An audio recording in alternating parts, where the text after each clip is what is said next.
ಆತ್ಮೀಯ ಮಾಧ್ಯಮ ಮಿತ್ರರೇ, ಏನಿವತ್ತು ಬಹುಜನ ಸಂಘಟನೆಗಳ ಒಕ್ಕೂಟದ ಮುಖಂಡರು ಮುಳಬಾಲ್ ತಾಲೂಕು ತಾಯ್ಲೂರು ಹೋಬಳಿ ಬೈರ್ಸಂದ್ರ ಗ್ರಾಮದ ಸರ್ವೆ ನಂಬರ್ 83ರಲ್ಲಿ ಒಂದು ವರದಿಯನ್ನ ನೀಡ್ತಾ ಇದ್ದೀವಿ ಮಾಧ್ಯಮದ ಮೂಲಕ.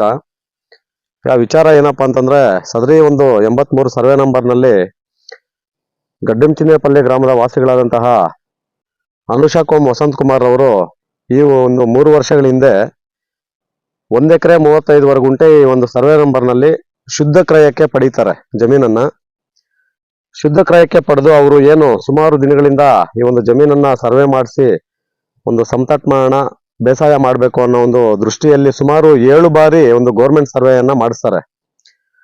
7 ಬಾರಿ ಗೌರ್ಮೆಂಟ್ ಸರ್ವೆಯನ್ನ ಮಾಡಿಸಿದ್ರು ಕೂಡ ಇದರಲ್ಲಿ ಈ ಹಿಂದೆನೆ 2017ರಲ್ಲೇ ಕೋಡಿ ದುರಸ್ತಿ ಆಗಿರ್ತದೆ. ಸರ್ವೆ ನಂಬರ್ 83/2 2 ಮತ್ತು 3 ಅಂತ ಡಿವೈಡ್ ಆಗಿರ್ತದೆ.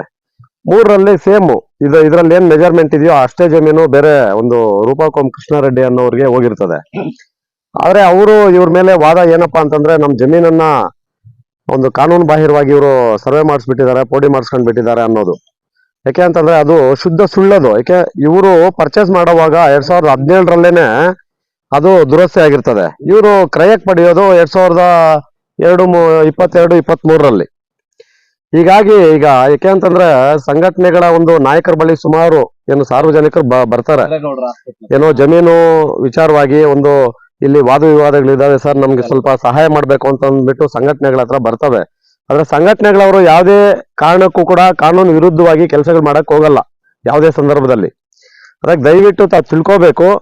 ಇದರಲ್ಲಿ 1 ಎಕರೆ 35 ಗುಂಟೆ ವಸಂತ್ ಅವರು ಕ್ರಯಕ್ಕೆ ಪಡೆದಿದ್ದಾರೆ.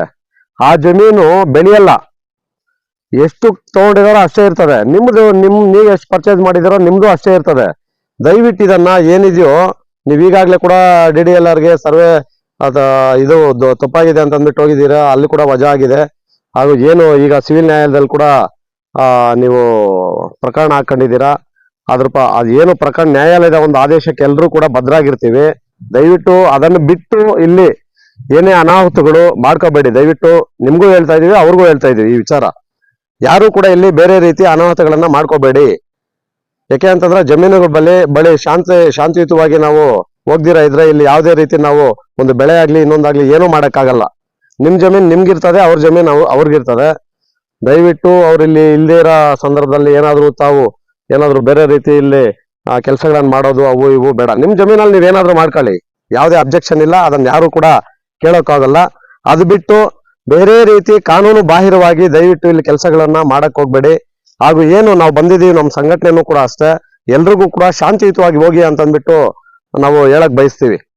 ದಯವಿಟ್ಟು ಈ ಜಮೀನಲ್ಲಿ ಇನ್ ಮುಂದೆ ಏನಾದ್ರು ಮಾತಾಡ್ಕೊಳ್ಳೋದಾದ್ರೆ ನೀವು ಏನಿದೆ ಕಾನೂನುವಾಗಿ ಮಾತಾಡ್ಕೊಳ್ಳಿ. ಇಲ್ಲ ಅಂತಂದ್ರೆ ನಿಮ್ ಜಮೀನಲ್ಲಿ ನೀವಿರಿ, ಅವ್ರ ಜಮೀನಲ್ಲಿ ಅವ್ರು ಶಾಂತಿಯುತವಾಗಿ ಒಂದು ಬದುಕೋದಕ್ಕೆ ಬಿಡಿ ಅಂತ ಹೇಳ್ತಾ ನನ್ನ ಮಾತನ್ನ ಮುಗಿಸ್ತಾ ಇದ್ದೀನಿ. ಜೈ ಭೀಮ್.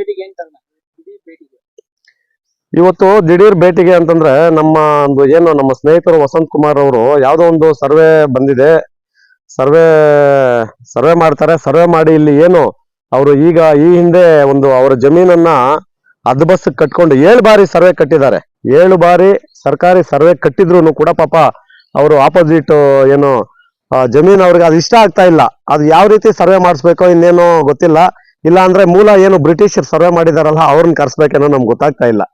7 ಬಾರಿ ಸರ್ವೆ ಮಾಡಿಸಿ ಅವರು ಈ ಒಂದು ಫೆನ್ಸಿಂಗ್ ಅನ್ನ ನೋಡಿ ಇಲ್ಲಿ ಕಾಣ್ತಾ ಇದೆ, ಈ ಫೆನ್ಸಿಂಗ್ ಅನ್ನ ಗುಡಿಸ್ತಾರೆ ಸರ್ಕಾರಿ ಅಧಿಕಾರಿಗಳ ಮುಂದೆನೆ. ಮೊನ್ನೆ ತಹಶೀಲ್ದಾರ್ ಅವ್ರ ಮುಂದೆ ಹಾಗೂ ಪೊಲೀಸ್ ಬಂದೋಬಸ್ತ್ ಅನ್ನು ತಗೊಂಡು ಈ ಒಂದು ಸೆಕ್ರೆಟರಿಗಳು, ಕಂದಾಯ ಅಧಿಕಾರಿಗಳು ಮತ್ತೆ ಸರ್ವೆ ಅಧಿಕಾರಿಗಳ ಮುಂದೆನೆ ಈ ಒಂದು ಫೆನ್ಸಿಂಗ್ ಅನ್ನ ಹಾಕ್ತಾರೆ. ಯಾವುದೇ ಒಂದು ಕಾನೂನು ಬಾಹಿರವಾಗಿ ಹಾಕಲ್ಲ. ಆದ್ರೆ ಈಗ ಏನಾಗಿದೆ ಅಂತಂದ್ರೆ, ನಿನ್ನೆ ಅವ್ರಿಗೊಂದು ಮೆಸೇಜ್ ಬಂದಿದೆ. ಆ ಒಂದು ಏನು ತಾವು ಸರ್ವೆ ಮಾಡಿಸಿ ಹಾಕಿರೋ ಕಾಂಪೌಂಡ್ ಅನ್ನ ಡೆಮಾಲೇಷನ್ ಮಾಡ್ಬೇಕು ಅಂತಂದ್ಬಿಟ್ಟು ಆರ್ಡರ್ ಬಂದಿದೆ. ಅದು ಯಾರು ಕೊಟ್ಟಿದಾರೋ ಆರ್ಡ್ರು ಅದು ಗೊತ್ತಾಗ್ತಾ ಇಲ್ಲ. ಯಾಕೆ ಅಂತ ಯಾವುದೇ ನೋಟಿಸ್ ಇಲ್ಲ, ಅವ್ರಿಗೆ ನೋಟಿಸು ಬಂದಿಲ್ಲ, ಏನೂ ಇಲ್ಲ. ಯಾವುದೋ ಒಂದು ಮಾಹಿತಿ ಬರ್ತದೆ ಅವ್ರಿಗೆ, ಈ ರೀತಿ ಡೆಮಾಲೇಷನ್ ಇದು ಬಂದಿದೆ, ಆರ್ಡರ್ ಬಂದಿದೆ, ಅದನ್ನ ಡೆಮಾಲೇಷನ್ ಮಾಡಕ್ಕೆ ನಾವು ಬರ್ತಾರೆ ಅಂತ ಅಂದ್ಬಿಟ್ಟು.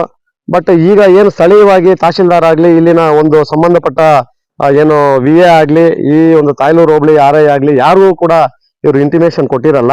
ಹಾಗಾಗಿ ಏನ್ ಅನ್ಕೊಂತಾರೆ, ನಮ್ ಜಮೀನನ್ನ ಏನೋ ಬೇರೆ ರೀತಿ ಇಲ್ಲಿ ಮಾಡೋದಕ್ಕೆ ಉದ್ದೇಶಪೂರ್ವಕ ಮಾಡೋದಕ್ಕೆ ಏನೋ ಇದ್ ಮಾಡ್ತಾ ಇದ್ದಾರೆ ಅನ್ನೋದು ವಸಂತ್ ಕುಮಾರ್ ಅವರಿಗೆ ಒಂದು ಅನುಮಾನ ಆಗಿದೆ.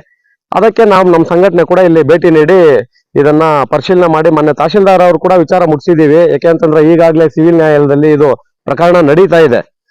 ಏನು ಅಂತಂದ್ರೆ ಅವ್ರವ್ರ ಜಮೀನಲ್ಲಿ ಅವರು ಶಾಂತಿಯುತವಾಗಿ ಎಂಜಾಯ್ ಮಾಡ್ಕೊಳ್ಳಿ ಅಂತಂದ್ಬಿಟ್ಟು ಇದಾಗಿದೆ.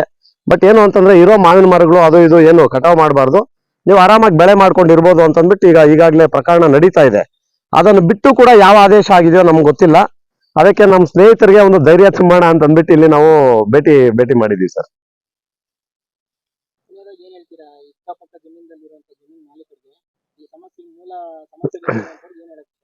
ಸರ್ ನಾವು ಈಗಾಗಲೇ ಹೇಳಿದೀವಿ, ಸರ್ವೆ ನಂಬರ್ 83ರಲ್ಲಿ ಸಬ್ 1, ಸಬ್ 2, ಸಬ್ 3 ಅಂತ ಅಂದ್ಬಿಟ್ಟು 3 ಸಬ್ ನಂಬರ್ಗಳಿದೆ. ಎಲ್ಲ ಕೂಡ ಮೂಲ ಬೇರೆ ನಂಬರ್, ಬೇರೆ ಜಮೀನು, ಇದು ಮಾಲೀಕರು ಬೇರೆ, ಅವರಿಂದ ಪರ್ಚೇಸ್ ಮಾಡಿದ್ದಾರೆ. ಈಗ ಏನು ವಸಂತ್ ಕುಮಾರ್ ಅವ್ರಿಗೂ ಮತ್ತೆ ಬೇರೆಯವ್ರಿಗೆ ಏನು ಪ್ರಕರಣ ನಡೀತಾ ಇದೆ, ಅವರು ಪರ್ಚೇಸ್ ಮಾಡಿದ್ದಾರೆ, ವಸಂತ್ ಕುಮಾರ್ ಅವರು ಪರ್ಚೇಸ್ ಮಾಡಿದ್ದಾರೆ. ನೀವು ತಗೊಂಡಿರೋ ಜಮೀನು ನೀವು ಎಷ್ಟಿದೆಯೋ ಅವ್ರದ್ದು ಅಷ್ಟೇ ಇದೆ. ಇಲ್ಲಿ ಜಮೀನು ಬೆಳೆಯಲ್ಲ. ಈಗ ಯಾವ್ದಾದ್ರು ನಾವು ಬಂಡವಾಳ ಹಾಕ್ತಿವಿ, ಅದ್ರಲ್ಲಿ ಸಂಪಾದನೆ ಮಾಡ್ತೀವಿ ಅಂತಂದ್ರೆ ಲಾಭ ಅದು ಇದು ಬರ್ತದೆ. ಬಟ್ ಇಲ್ಲಿ ಜಮೀನು ಎಕ್ಸ್ಟೆಂಟ್ ಏನಿರ್ತದೋ ಅದೇ ಇರ್ತದೆ. ಅವ್ರದ್ದು ಅಷ್ಟೇ ಇರ್ತದೆ, ನಿಮ್ದು ಅಷ್ಟೇ ಇರ್ತದೆ. ದಯವಿಟ್ಟು ಇಲ್ಲಿ ಬೇರೆ ರೀತಿ ನೀವು ಶಾಂತಿ ಭಂಗ ಆಗುವಂತ ಕೆಲಸಗಳು ಮಾಡ್ಕೋಬೇಡಿ, ಶಾಂತಿಯುತವಾಗಿರಿ.